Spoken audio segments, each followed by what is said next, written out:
મિત્રો દાદી ગોટા બનાવે છે. આપણે હવે જોતા આવીએ કે કેવી રીતે બનાવે છે.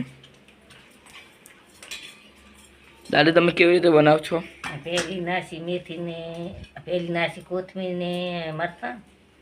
હવે નાખું છું મેથી, લસણ અને હવે નાખવાનું છે હરી ડુંગળી. આ બધું મિક્સ કરી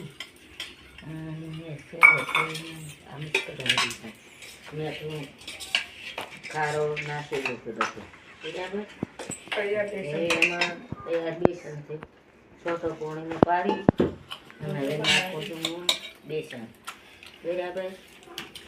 નાસી તારે પણ શીખવું હોય ને તો મારા મમ્મી ના રાખજો તો હું પણ શીખી દઈશ.